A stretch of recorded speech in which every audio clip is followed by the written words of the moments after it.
नमस्कार, F&O की पाठशाला में आप सभी का स्वागत है। मैं हूं मानसी दवे और देखते ही देखते इस पाठशाला के 10वें सेशन पर 10वीं क्लास पर हम पहुंच चुके हैं। और आप इस पाठशाला को कितना पसंद करते हैं ये बिल्कुल हम हमारे सोशल मीडिया हैंडल्स पर देख पा रहे हैं। और पसंद करें भी क्यों ना, इस पाठशाला के प्रोफेसर जो है वो है जी बिजनेस के मैनेजिंग एडिटर अनिल सिंघवी जी, जो कि हमें बड़े ही आसान शब्दों में वायदा बाजार, जो कि बहुत ही कॉम्प्लिकेटेड हमें लगता था, अब आसानी से सीखने की हम कोशिश कर रहे हैं। तो आज का जो चैप्टर है या आज का जो टॉपिक हम समझने की कोशिश कर रहे हो, निफ्टी।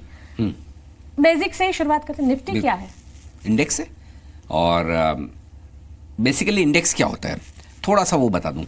क्योंकि कई बार आप कहते हैं कि बाजार कैसा है, हाँ, बाजार अच्छा है या खराब है। तो बाजार में तो हजारों स्टॉक लिस्टेड हैं जी, राइट। तो कैसे पता चलेगा कि बाजार अच्छा है या खराब है? तो बाजार अच्छा है या खराब उसको देखने का तरीका क्या है? फिर उसका तरीका है एक इंडेक्स। इंडेक्स क्या होता है? कुछ शेयरों को मिलाकर एक क्लब करके एक साथ एक आपके पास कंबाइंड वैल्यू आ जाए जी, उसको इंडेक्स कहते हैं। तो निफ्टी भी एक इंडेक्स है, ठीक है।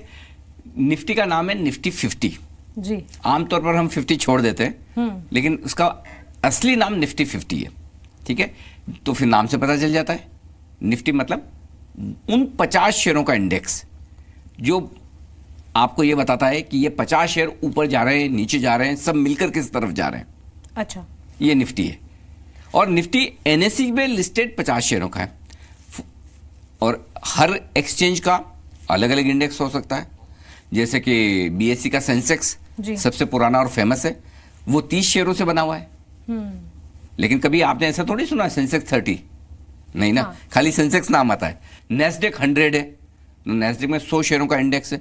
तो हर देश का, हर स्टॉक एक्सचेंज का अलग अलग इंडेक्स हो सकता है। तो हमारे यहाँ जो वायदा कारोबार के लिहाज से पॉपुलर इंडेक्स है वो है निफ्टी जी, यानी कि 50 शेयरों का इंडेक्स।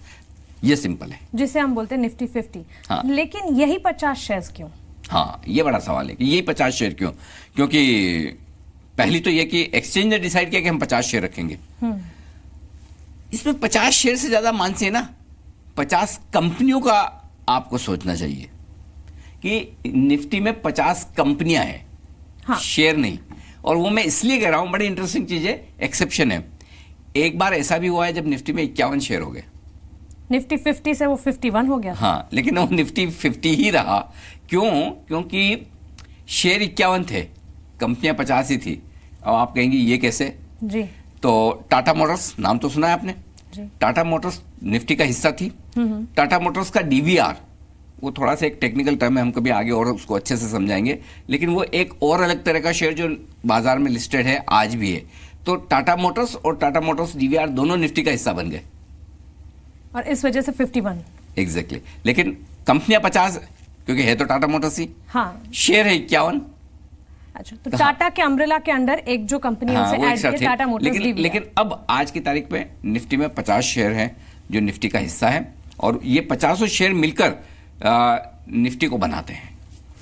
ठीक है। लेकिन अनिल जी, ये 50 शेयर्स जो हैं, जैसे कभी भी हम कोई ग्रुप या कोई हेड बनाते तो उसका क्लासिफिकेशन होता है। इन 50 शेयर्स का क्लासिफिकेशन मतलब क्या है? कोई हेड है या कोई क्लासिफिकेशन डिवीजन है जिस हिसाब से ये 50 शेयर्स बने? तो 50 शेयर्स एक ही ग्रुप के, मतलब एक ही तरह के सेक्टर के तो नहीं होंगे? अलग अलग सेक्टर के हैं। कई सारे सेक्टर्स के हो सकते हैं, कई सारे सेक्टर्स के ना भी हों।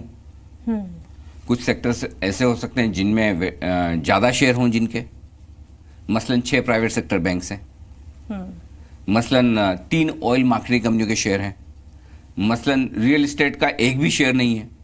अच्छा।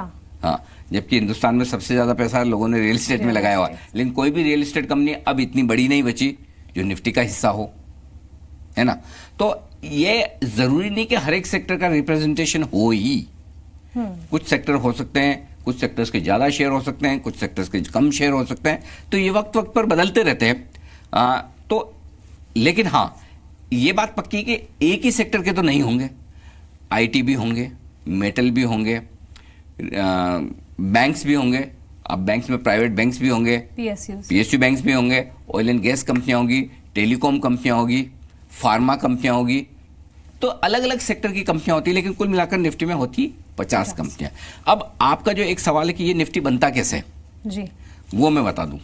देखिए, निफ्टी की शुरुआत हुई थी, और ये निफ्टी क्यों बता रहे हैं वो भी मैं बता दूं। लोगों को लगेगा हम वायदा कारोबार की बात करते करते निफ्टी में कहाँ पहुंच गए, क्योंकि जब हम बात करते हैं ट्रेडिंग की, फ्यूचर्स एंड ऑप्शंस की, तो सबसे ज़्यादा पॉपुलर फ्यूचर अगर कोई है तो वो निफ्टी का फ्यूचर है जी। इसलिए पहले निफ्टी के फ्यूचर को हम आपको समझाएं, उससे पहले आपको निफ्टी समझना जरूरी है।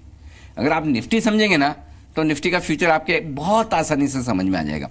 तो अब यहाँ पे मैं निफ्टी बता दूं, निफ्टी 50 शेयरों से बना है। इन 50 शेयरों की वैल्यू कैसे निकलती है? मसलन निफ्टी में इस वक्त जब हम शो रिकॉर्ड कर रहे हैं, सबसे ज्यादा वैल्यू वाला शेयर है TCS, Tata consultancy.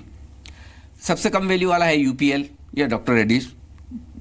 TCS 7 lakh crore के आसपास का मार्केट कैपिटलाइजेशन है, ये 35,000 करोड़ के आसपास का है यूपीएल। सबसे तो आप मजबूत देखिए, और सबसे कमजोर। हाँ, मजबूत कमजोर नहीं कहेंगे, सबसे भारी भरकम और सबसे कम वजन वाली कंपनी एक तरह से। एक और आप देखिए, नीचे नीचे 35,000 करोड़ की कंपनी है जिसका मार्केट वैल्यू 35,000 करोड़ है, यूपीएल।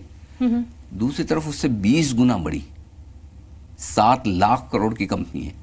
इतना फर्क है, निफ्टी के 50 स्टॉक्स में ही इतना फर्क है। और एक चीज बताऊं जो बड़ी इंटरेस्टिंग है मानसी, वो ये है कि निफ्टी में जो 50 कंपनियां हैं, ये पूरी 50 कंपनियां मिलाकर इनकी वैल्यू अगर आप गिने ना, तो ये बाजार का लगभग 2/3 जो मार्केट कैप है, टोटल बाजार की जो वैल्यू है उसकी 2/3 यानी कि 65-66% वैल्यू सिर्फ इन 50 कंपनियों की है। अच्छा, तो काफी सारा निफ्टी से ही जुड़ा हुआ है। मतलब इसका मतलब ये कि अगर जहां आपके पास 65% वैल्यू वाली कंपनियां हैं तो मार्केट का मूड का अंदाजा तो आपको लग ही जाएगा ना। इसीलिए निफ्टी में वो 50 कंपनियां हैं। अब ये इनकी वैल्यू कैसे कैलकुलेट की जाती है?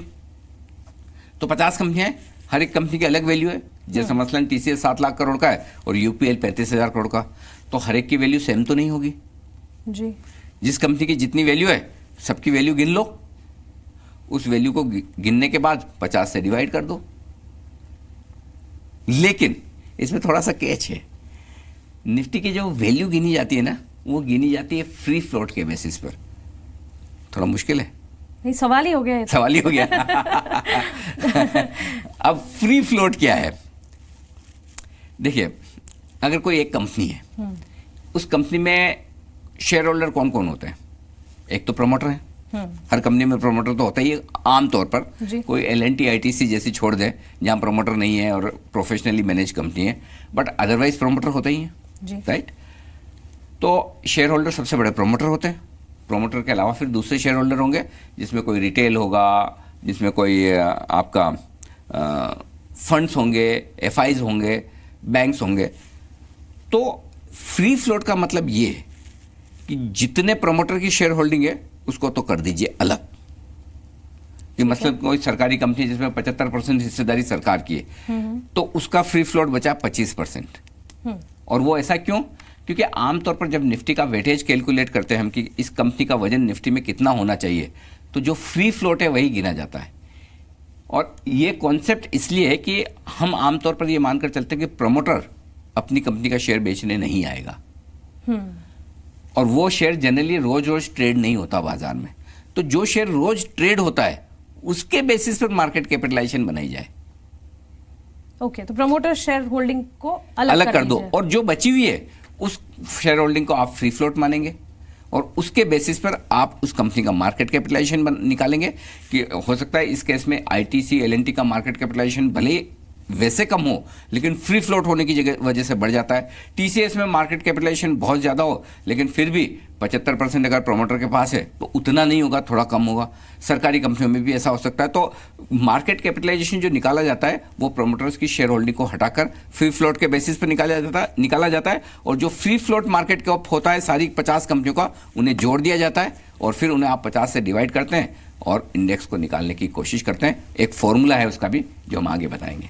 चलिए, तो फिर आज हमने सीखा कि निफ्टी क्या है और फ्री फ्लोट क्या है, लेकिन इसका जो फॉर्मूला है आगे जो सर हमें बताएंगे उस पर हम नजर करेंगे, और साथ ही निफ्टी फ्यूचर्स की तरफ भी हम बढ़ेंगे, क्योंकि सवाल यहाँ पर थोड़े बढ़ते चले जा रहे हैं। आप बने रहे हमारे साथ। नमस्कार।